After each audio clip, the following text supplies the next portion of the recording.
Welcome to the Rotary Club of Tulsa, where Tulsa's finest business and community leaders gather to network, build friendships, and serve our local community and the community around the world. We're so glad you're here today on this beautiful, beautiful midwinter day. I want to apologize for having to cancel last week's meeting. I really missed you all. I really did. But the church had a little accident with a pipe last week. Wednesday morning, a pipe in that room right back there burst, and the room was flooded. So we wanted to allow them time to take care of business and get things cleaned up, and you can see they have. That's what our room looked like last Wednesday. I know everyone got the word, other than about half a dozen people showed up, but that's pretty good, I think. Yeah, John was one, but that's pretty good. So thanks for... So Friday is Groundhog Day. Did you know that? Did you remember that? We're at that point of the year.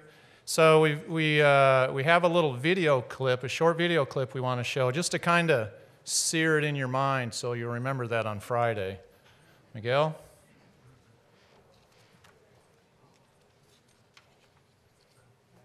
Then put your little hand in mine. Then put your little hand in mine. There ain't no hill or mountain.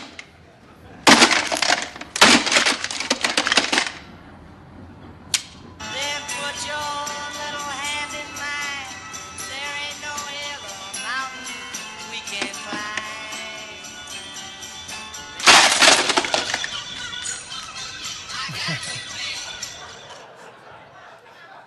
You've probably never had days like that, but I know I have. So yeah. So as we say hello to each other here, if you've ever had one of those deja vu moments that you're just extremely proud of and want to share, you might share that while we say hello to each other. Let's go ahead and greet each other.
Okay, we've got a great program, a full day. We're going to go ahead and get started.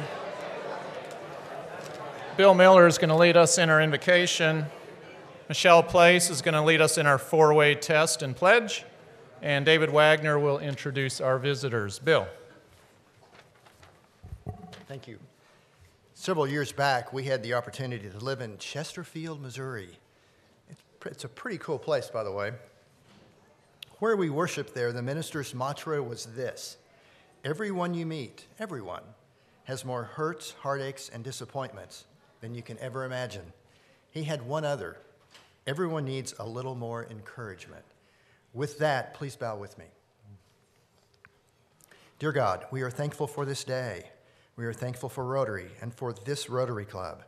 We are thankful for the fellowship that we've experienced here today, and we are thankful for those here who are committed to making our community and our world a better place through service above self.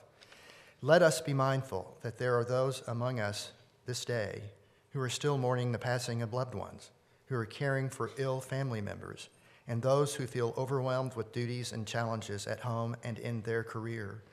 May we be your voice and arms of encouragement to everyone we meet this Rotary Day. Amen.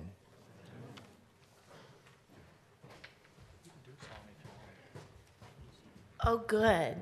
Yeah, I wanted to sing today, and then we were supposed to do the four-way test, and then he said I could change. So we're going to sing, because I wanted to sing, and Tom wants to play. How's that? Let's sing our national anthem.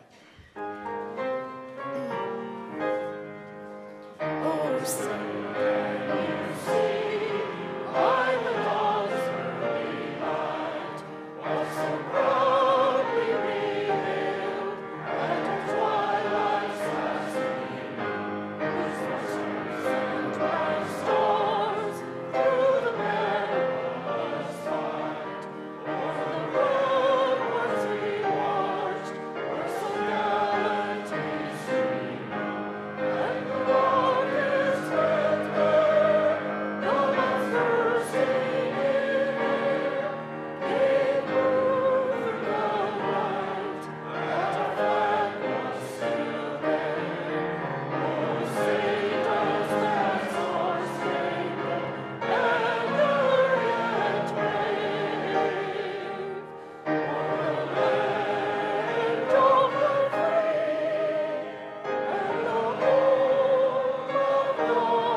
I pledge allegiance to the flag of the United States of America and to the republic for which it stands, one nation under God, indivisible, with liberty and justice for all.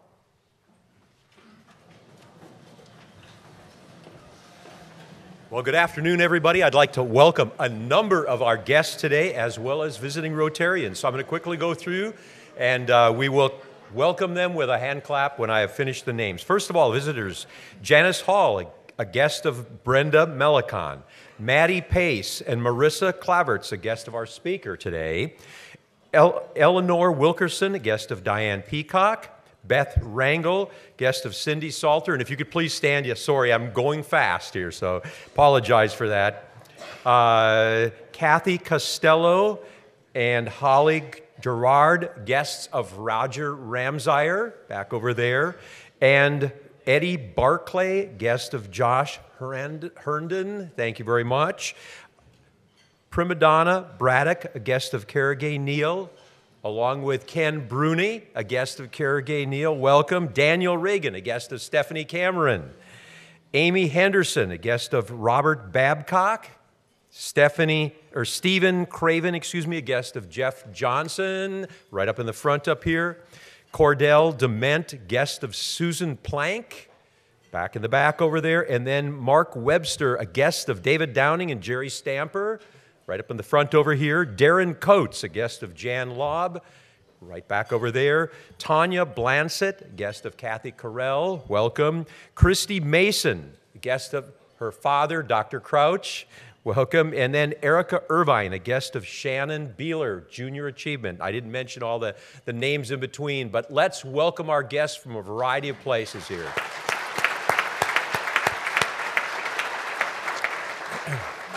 Thank you so much for coming. I was working the guest table this morning. It was really encouraging, the number of you Rotarians who brought up guests and to see the anticipation and welcome. We hope you not only come back, but we even had one individual this morning that was interested in membership, wanted to find out about a membership information, the first-time visitor. So thank you so much on that. We have 4 or 5 visiting Rotarians. So again, from Sand Springs, Harlan Pankerton. From Owasso, Andy Coleman. Tulsa Sunrise, Philip Jackson. Rotaract, Jonathan Slay. And Bixby Rotary, Jack Maxwell. So thank you all, everybody. You're welcome. Please visit again.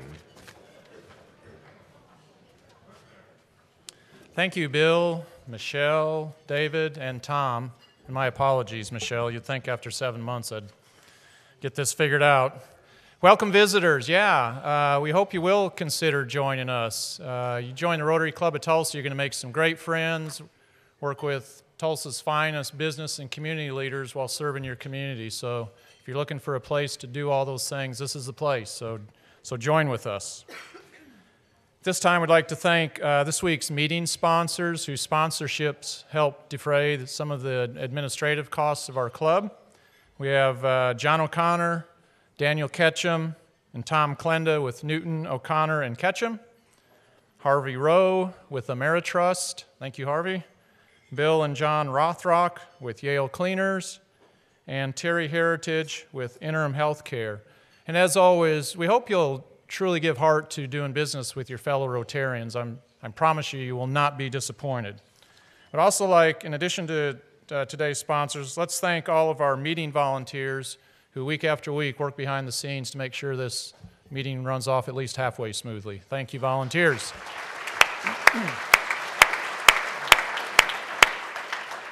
Okay, we have a red badge presentation. Scott, if you and Brian want to head up here. We have a new member, and John DeBar, thank you again for new member orientation. We appreciate you.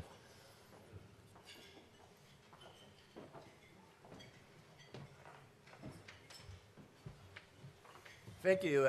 It's a great, distinct honor and pleasure to introduce our newest Rotarian, who, quite frankly, is a veteran Rotarian, Brian Jackson from Sand Springs. He's held leadership positions at that club for over 8 years. He's a graduate of Oklahoma State University in marketing, and he has served in several capacities of leadership in his hometown of Sand Springs.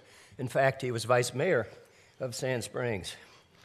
He and his wife and daughter are proud citizens of Sand Springs, and I want to mention on a personal basis, I've known Brian for several years. He's been with Junior Achievement for 10 years. I've frankly been with Junior Achievement since 1958 when I was in high school. But I've been honored to be on the board when I came with Williams in 1973, and Brian's an outstanding leader in the nonprofits, education, but also community service, and a loyal and engaged Rotarian. He's also a 32-degree Mason and serves on the Salvation Army as in leadership Tulsa Class 55. So Brian, a special welcome to Tulsa Rotary Downtown. It's a pleasure to have you. Okay.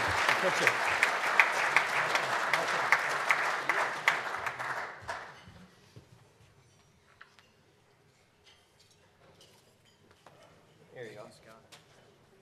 Yes. Thank you, Scott, and welcome, Brian. Brian. I know Brian's been coming to our meetings for like months. He's been doing double duty, so I know you know about our club. We know you're going to get involved, and we're glad to have you on board.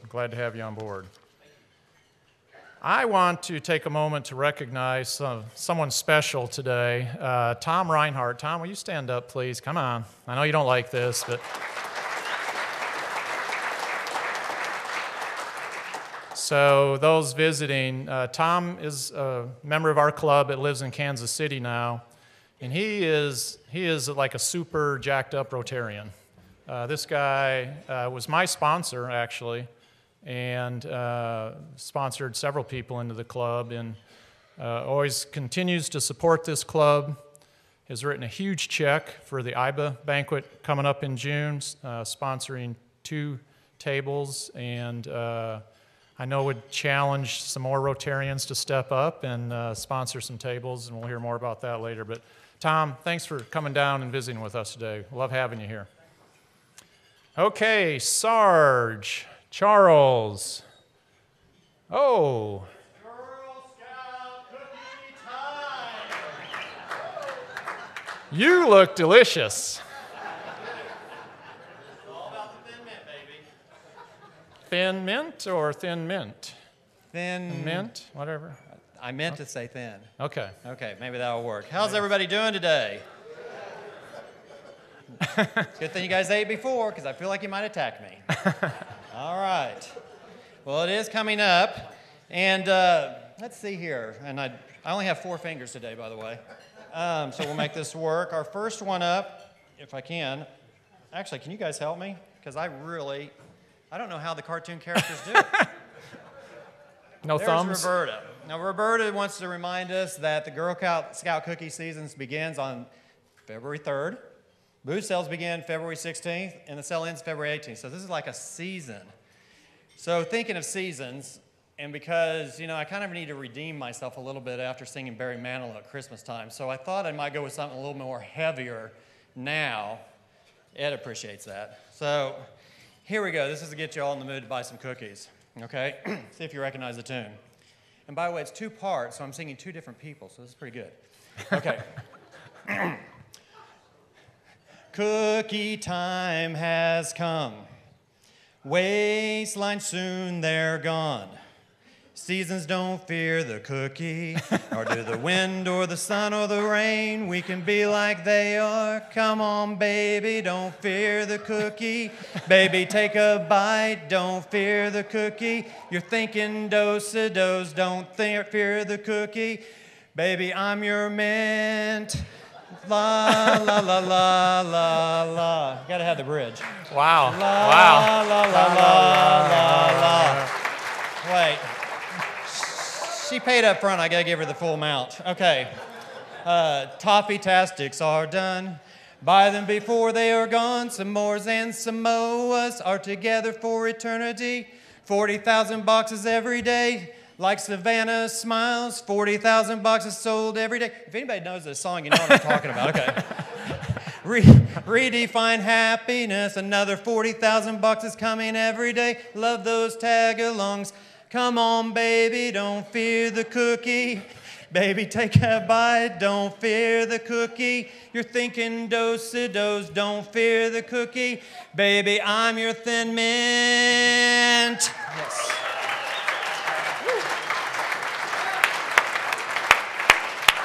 That was awesome. That was awesome. Well, when you're up late at night and these things come into your head, they sound a lot better than they actually come out on a microphone. I know. I'll look at a Thin Mint in a totally different way now. When you're sitting there listening to the song to line it up, and I'm like, gosh, I really need a band. We need to get a band, I don't we? need a band. If a band could overtake all good, these mistakes. You're good solo. Don't get me wrong. I'm a team player, that's for sure. All right. Here we go. So anyway, support Roberta. Where's Roberta? Hey, There you Roberta. go. Support a cause. Happy cookies. All right. Next up, our friend Bob Reed. His birthday was on January 27th, so it's past, but he gave $100 to celebrate. And I wanted to put this is a painting he did. That is phenomenal. I don't know how many people know he paints, but that was really extraordinary. And I didn't see the name of the painting. Bob, is there a name of the painting besides $500? Is that the name of the painting, $500? Okay. All right, well, still, incredible work. Thank you very much, and happy birthday. All right, more nervous than singing this song is getting Norm's last names right, okay? So, Norm Asbjornson. Yeah, good job. Right? Nice. Okay. All right. He's with College of Engineering at Montana State, and on February 1st, they are getting ready to open up their new engineering wing. And he was a person that really stirred this on.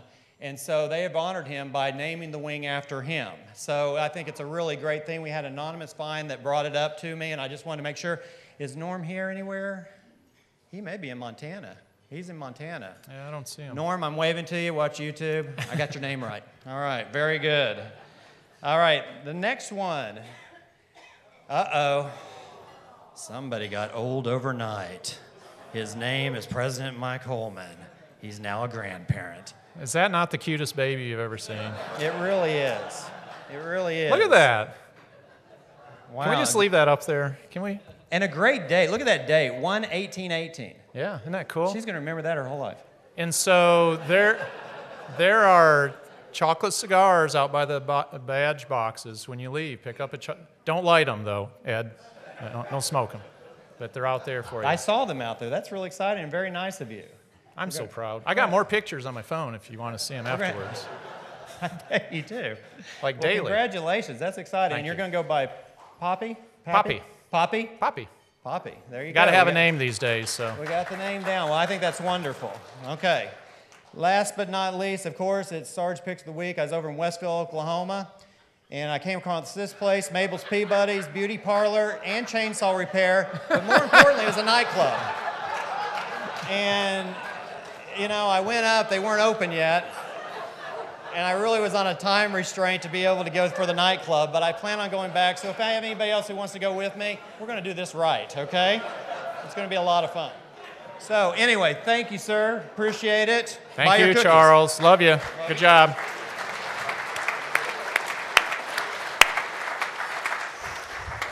Just never know what's going to come out of that boy's mouth, do you? Okay. I want to offer condolences to High Camp. His wife, Connie, passed away. And we have cards on the table, so if you could please write High a note of encouragement. We'll make sure those get to him. And if you see him, give him a hug and lift him up, please. Fireside meetings were last week, and they were awesome. If you hosted a fireside meeting, can you please stand up so we can thank you? I know there are several of you. Thank you very much.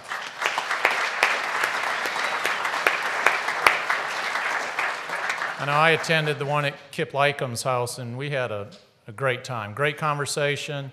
Appreciate everyone that went to one of the fireside meetings.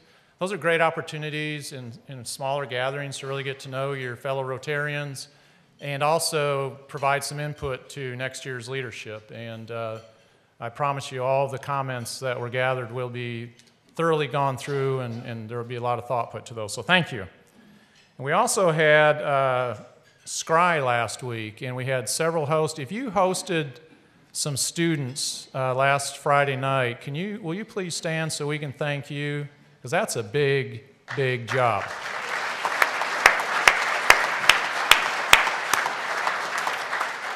I saw several postings out on Facebook and looked like everyone was having a great time. And they have a great time because of the hosts. So we appreciate you all stepping up for that. And now Hannibal, can you please stand up? Hannibal has been recognized by the Greater Tulsa Reporter as one of the 10 to watch in Greater Tulsa in 2018. Hannibal, our incoming president, is on the list. So congratulations, Hannibal. Proud of you, man.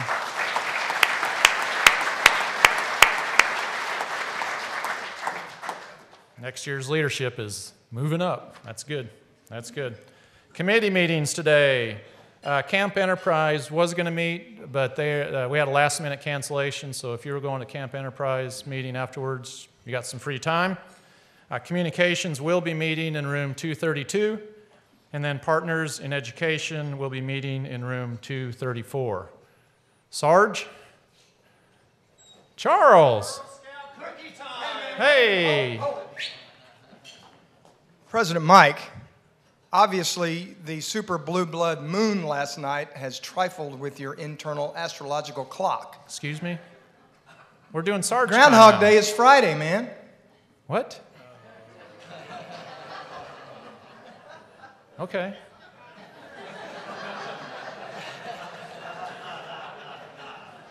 Did we show the picture of my granddaughter? Okay. We will. Okay, we'll move on then. Rotarian of the Day today is Tim Caldwell. Tim joined our club in 1985. He served as our president from 2007 to 2008. This is a little bit longer than you thought. Tim is a Paul Harris Fellow, a benefactor, and Club Foundation Fellow. Biggest thing is, Tim is one of only 19 people in this club to be recognized with the James G. Sade Service Above Self and Then Some Award. Please join me in welcoming to the podium Tim Caldwell. Thank you, President Mike. Now I'm really embarrassed because that introduction was much longer than the mayor's. So forgive me, GT. Well, as community leaders, all of us in this room appreciate what the George Kaiser Family Foundation is doing to improve the appearance and lifestyle of Tulsa. But the social service initiatives GKFF has and continues to implement are laying the groundwork to make transformational changes that will span generations.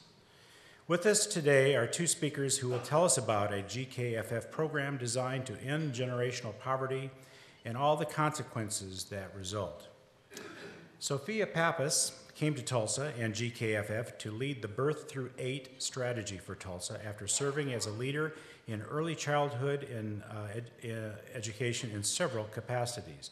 She started as a pre-K teacher in an urban public school and ultimately played a key leadership role in New York City's implementation of full-day, high-quality pre-K for all 4-year-olds in the city. She was a Teach for America instructor that led Teach for America's national incentive to expand the program to serve pre-K and Head Start programs. Sophia also worked in leadership positions with the New York City Department of Education with an emphasis on early childhood education. She is a published author and is recognized as a national leader in the early childhood education field. And a guest who needs no introduction to this club, our fellow Rotarian in Tulsa, Mayor G.T. Bynum. Let's welcome Ellen.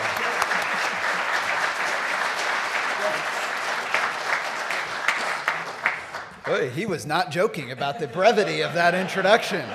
Gee.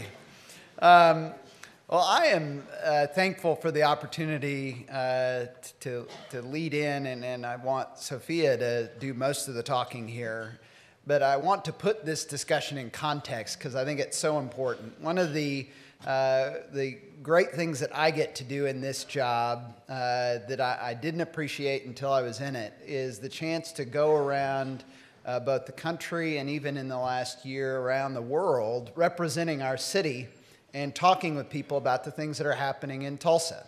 And what I think maybe we don't appreciate here locally because we live it every day, but I've quickly discovered people around the world have noticed about us in Tulsa is that at a time of so much division in our country, in our state, and even internationally, in Tulsa, we are pulling together as Tulsans, first and foremost, and finding ways to address some of the greatest challenges that don't just face us locally, but that we can help solve here in Tulsa and that other people around the world can look to for solutions for their own communities.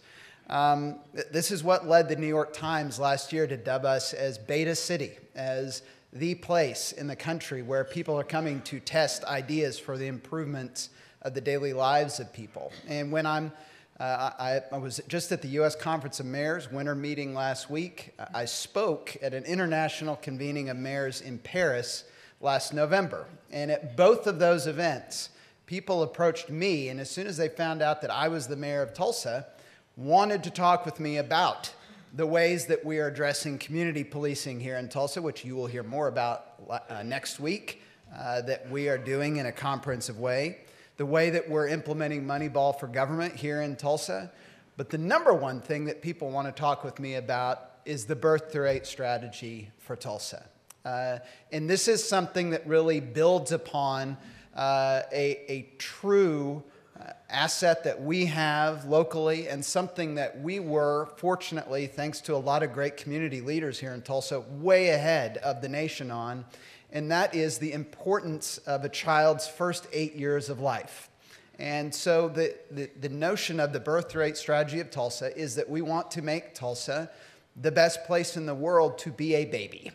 And tying together strategies to make that the case, whether you're born to the wealthiest family or the poorest family, whether you're born in one part of town or another, that you have a great opportunity for a great life because you're a kid growing up in Tulsa, Oklahoma. There is tremendous interest in this initiative, both in the public space, but also in the nonprofit space. I've had the chance to meet with philanthropists from around the country who are household names to many of us, great business leaders who have come here to Tulsa very quietly to learn more about this initiative and are looking to what we're going to be doing here in Tulsa and are doing here to work together to bring the private sector, the philanthropic community, the business community, and the governmental space all working together with that one goal of making Tulsa the best place in the world for children up through their first 8 years of life, because all the studies that you look at show that is the launching point. The quality of life that a kid has in those first 8 years is going to be have a tremendous determinative impact on the quality of life they'll have for the rest of their lives. So I don't want to, it's one thing to hear Sophia's bio, but I think it's important you understand, and I'm sorry if I embarrass her before she comes up here, how remarkable it is that she is here. The initiative that, I know this because I'm in the city government business, but most people don't appreciate this. The initiative that she led in the city of New York is regarded as one of the most important education initiatives in our country in the last century. The work that Mayor de Blasio did on that got him, which is something I always pay attention to, reelected by a landslide just about a month ago. But it says a great deal both about her and the George Kaiser Family Foundation and the environment that we've created here in Tulsa for this type of initiative to be successful, that she's here leading this initiative in Tulsa.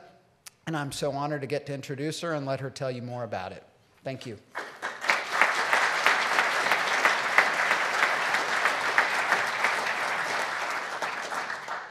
Thank you, Mayor Bynum, for those kind words and your support of the Birth Through 8 work that we're doing here in Tulsa.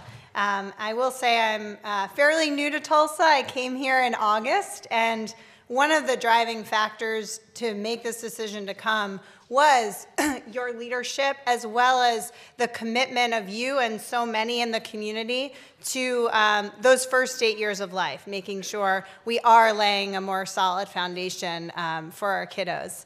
And another reason I decided to come was because of the commitment to service in Tulsa and the strong sense of community and giving back. And that's why I'm so thrilled to be here today at the Rotary. I learned that you're the largest and oldest service organization in Tulsa, and so I'm honored, and I want to thank you all for the work that you do for the community every day and every week when you come together here.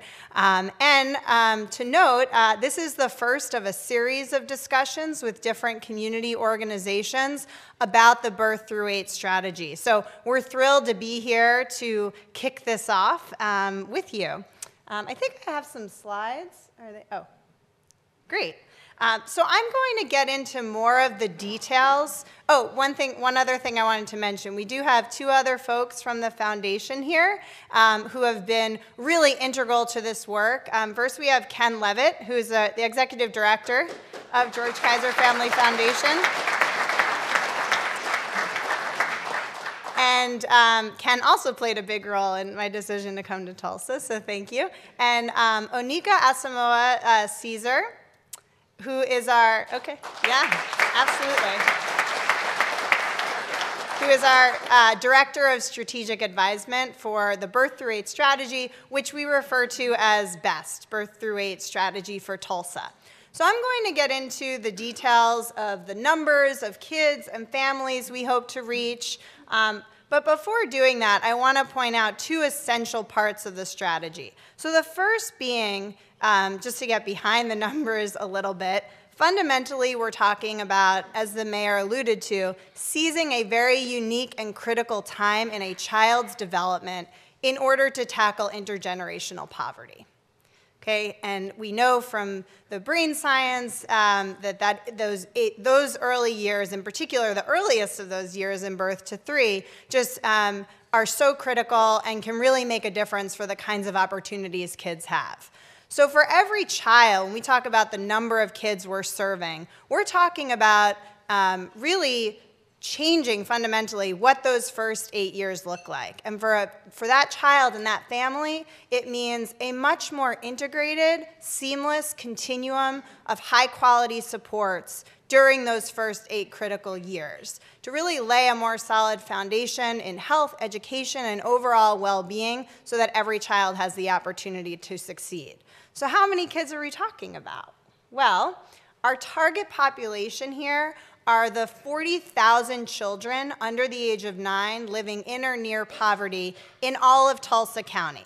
So that's a lot, right? And what we are hoping is that over a 10-year period, that we will reach as many of these children as possible. And we expect that that will translate into about 80% of that target population. Certainly, we'd love to do as close to 100 as possible, but those are our initial projections. And we think about this work in phases. So we are looking at the first few years or so as our first phase, and then the second phase, the remaining years, to really have a decade of targeted work on this.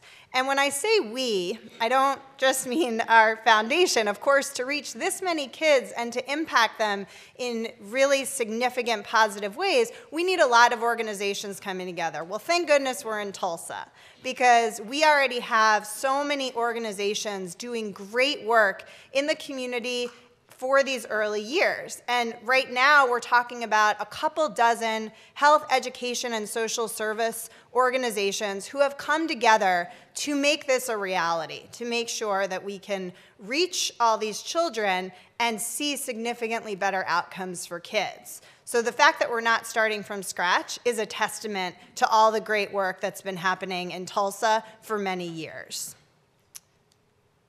And so what do we mean by better outcomes for children, and how we're going to achieve this? Well, we're talking about birth through 8, so our goals really span that whole continuum. We're starting where the kids start, right? So we want to increase the percentage of healthy births. We also want to increase the percentage of children raised in safe and nurturing homes. We want to increase kindergarten readiness and success by 3rd grade. And by that, we really are looking at all parts of a child's development. So of course, math and literacy are important. We also know how critical social emotional development is for laying that solid foundation. And so these dozens of organizations, some are more focused on healthy births, others are focused on kindergarten readiness and success by 3rd grade. But together, we hope to substantially improve outcomes in these 4 areas. And that really speaks to the first part of what we do, increasing access to quality programs and services, birth through age 8. And so collectively with these couple dozen organizations, they're working on this. And in some cases, we're bringing in some new programs, like a new home visitation program that's run out of Parent Child Center of Tulsa. In other cases, we're scaling programs, and in other cases, we're continuing to do work, such as with CAP Tulsa and Educare and Reading Partners.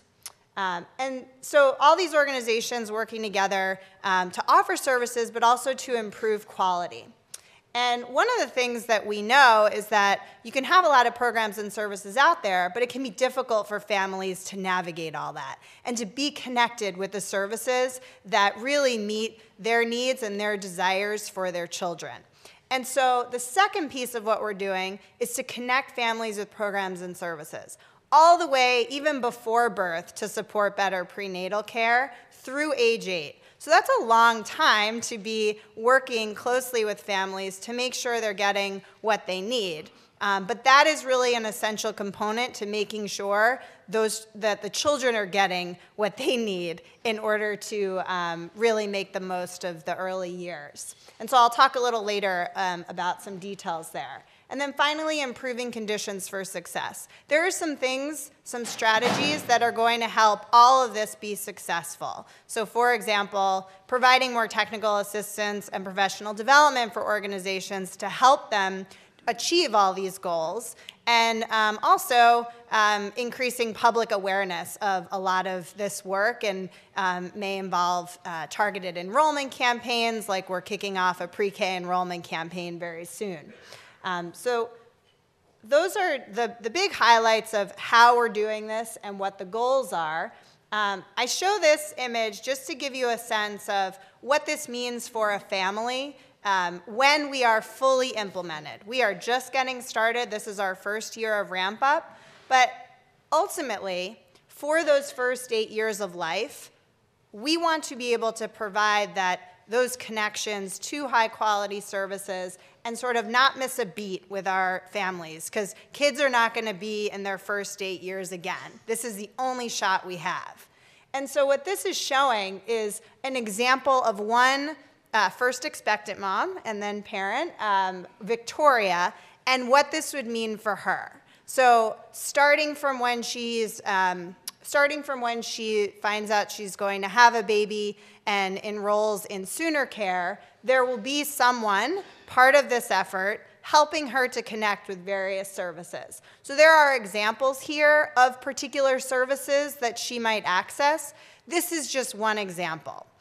So in this example, she's involved, with a home visitation program, Family Connects, that's new, but being offered by Parent Child Center. And then she gets enrolled in CAP Tulsa. She ultimately has a child who's benefiting from a Reading Partners volunteer. Maybe it's Mayor Bynum. Thank you for your support of Reading Partners. And so this is the end state. This is very complex to put together. Luckily, we have a lot of people rolling up their sleeves to figure this out from various organizations. But I wanted to give you a sense of, in the end state, what this might mean for a family. So just to highlight a few of our early successes and what's ahead, we are very fortunate to support this work, to have secured funding from national partners. So this sort of speaks to all eyes on us and the attention that we're getting. We are supported by Blue Meridian Partners, which is a group of funders from across the country, and they really see what we're doing as a possible model for other communities. So that's really exciting to be a part of. It also means that Tulsa is gaining the benefit of that investment. Engagement and community input, hugely important for what we're doing. We had organizations in Tulsa involved in the planning process and continue to involve them so that we can keep those organizations informed, but so that they can continue to inform the work that we're doing. We do not have everything figured out in this plan, but that is by design because it is so ambitious and complex that we really want to learn as we go and refine along the way. We also engaged families directly, both in the planning process and as we started implementation, and we'll continue to do so through focus groups and other means, because in the end, this is really, we want a strategy and programs and services that are oriented around the family's desires, needs, and really reflect the experiences that they have with programs and services. For shared leadership, there are a few different organizations involved in the leadership of this work. George Kaiser Family Foundation is playing a lead role, at least in the first phase, of oversight, coordination, and evaluation.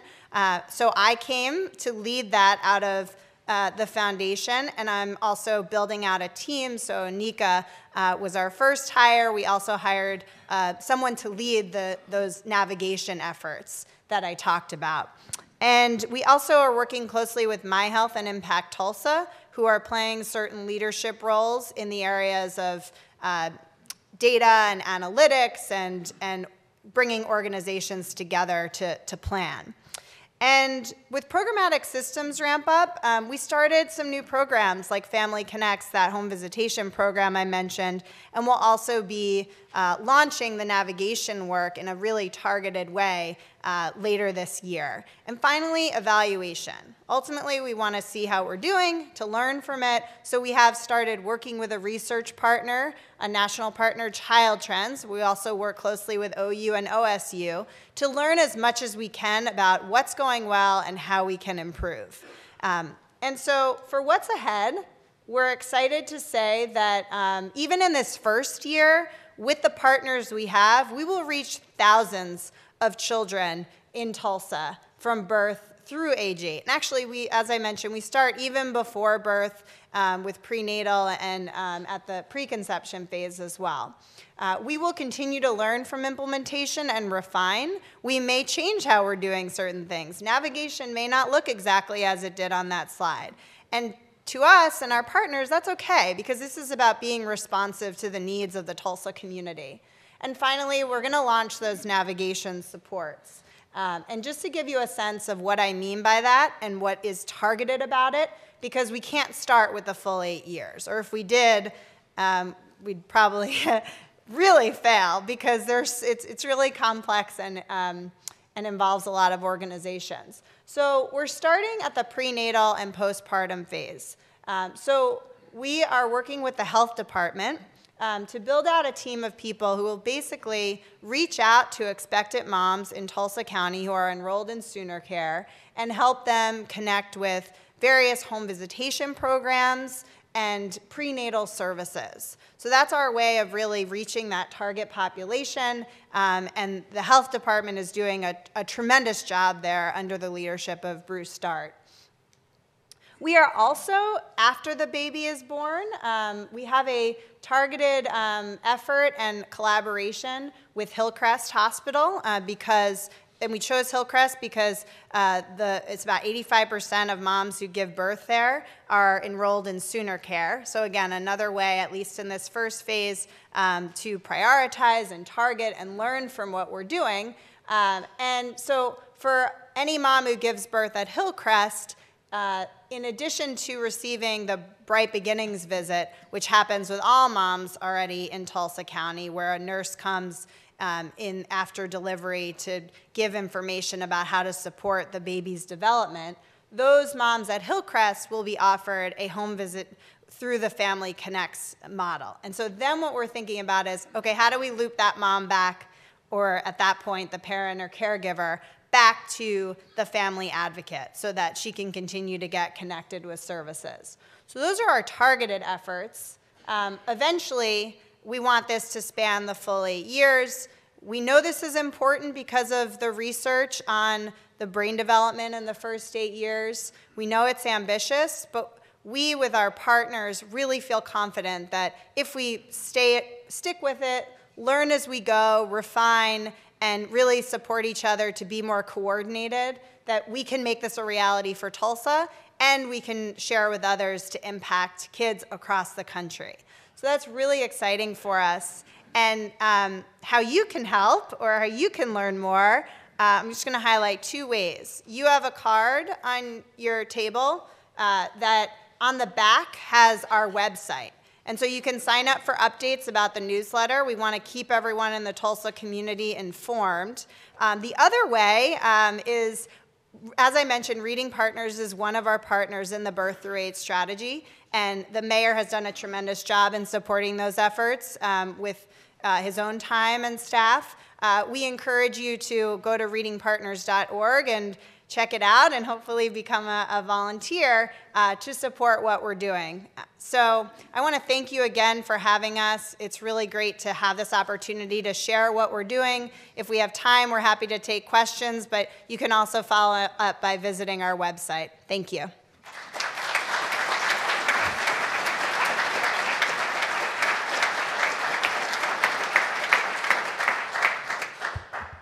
Any questions? Yes, sir. What were the outcomes that you found in New York City when you implemented something like this? That's a great question. We did not implement something like this in New York City. We were focused, or at least my office and the primary focus of the mayor, was on pre-K for all 4-year-olds in the city.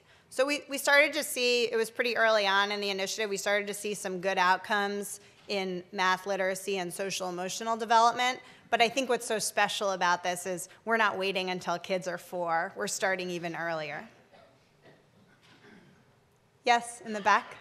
The Kaiser Foundation has done a lot of great things here in the pre-K area. My sense is that those great things have created a momentum that subsequently gets lost in our school system.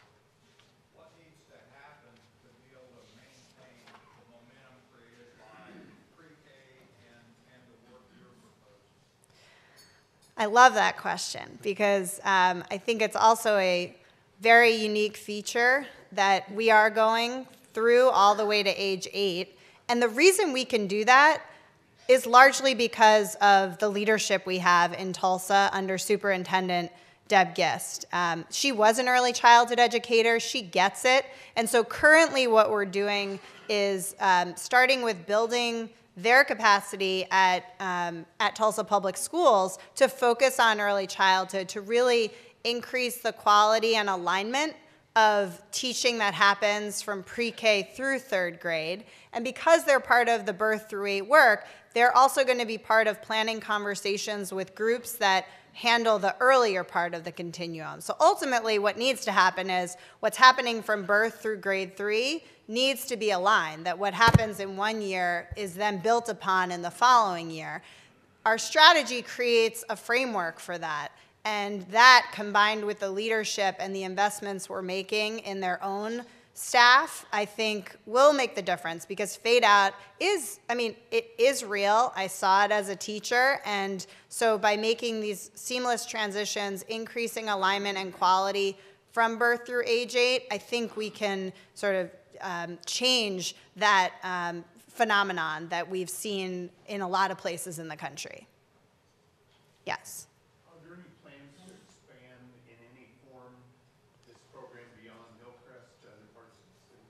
We certainly want to get there. Right now we're in year 1. We want to see how it's going at Hillcrest, and then engage with the other hospitals and figure out what it might look like after that. Yeah. Do you have any strategies to include the dad, whether he's in the home or in this plan? Sure. We are actually in the process of really taking a closer look at that. Certainly when we talk about the supports and the connections after the birth happens, we're talking about all parents and caregivers. And so we are considering more targeted efforts for the dads themselves. Right now we're in sort of our due diligence phase of learning about what's out there as far as effective interventions, and then figuring out what that looks like for our work here in Tulsa.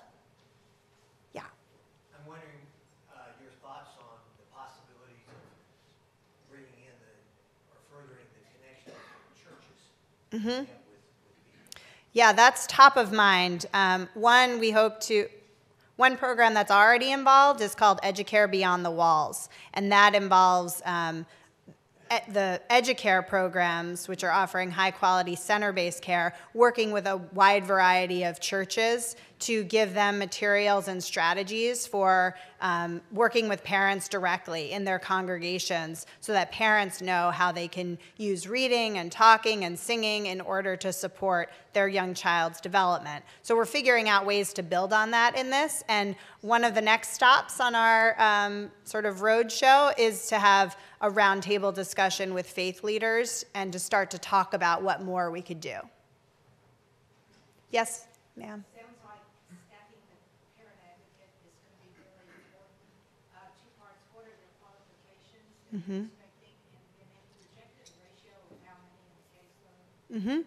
So we have just been in this hiring now. So we started with a few family advocates at the health department. We were really impressed with the quality of candidates that we found. So right now we have 3. We're looking to hire a 4th. Our qualifications, we start with a high school degree with sort of we hope that we will get associates and higher, and we actually did in this first round, get people who are working on certain degrees. And so we have a big emphasis in the credentials and what we're looking for in the interview on the ability of that individual to connect with a family, their communication skills, their ability to be empathetic and culturally competent as well, because they're meeting a diverse they're meeting the needs of a diverse population. And so that's where we're starting. We may modify that as we learn more, but we've been really happy with the quality we've gotten so far. And so we're working with the health department. We'll work with them over time to see if any changes need to be made.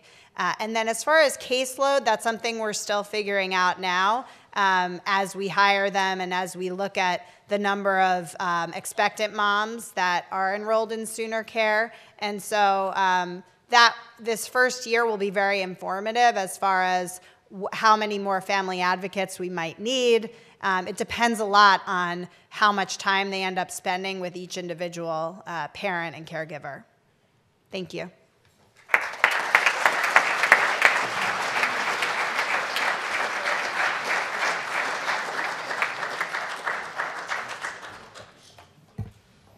Sophia, Mayor, thank you very much for bringing this program to our attention. Mayor, Ken, you all found a powerhouse here. Thank you very much. You are awesome, Sophia. This is going to be a great program, and we hope to hear more in the future as this moves along. We hope you'll come back and report to us and keep us informed so we know how to help you, because we want to push out to the community and be part of this. So thank you. Thank you. So we do have a book recognizing today's program. It's titled Come With Me. So we will, as I told you, we'll give that to our adopted school, Celia Clinton. We'll put it in the library there. We've been doing that for several years. So thank you. Okay, Sarge time. Charles.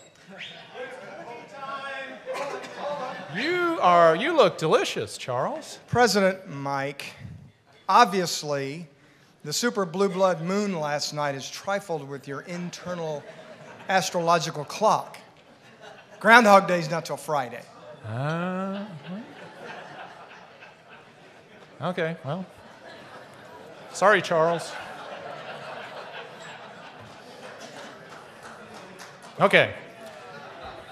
Not sure where we just went with that, but okay. Upcoming programs, as the mayor said, next week the topic will be the community policing initiative going on here in Tulsa.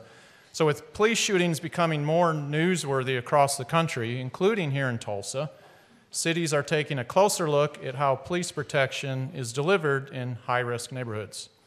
In Tulsa, a renewed community policing initiative led by our mayor is underway. Fellow Rotarian and Police Chief Chuck Jordan will introduce us to two key individuals in this initiative, Assistant Chief Jonathan Brooks and Officer Popsy Floyd. So that'll be a great program.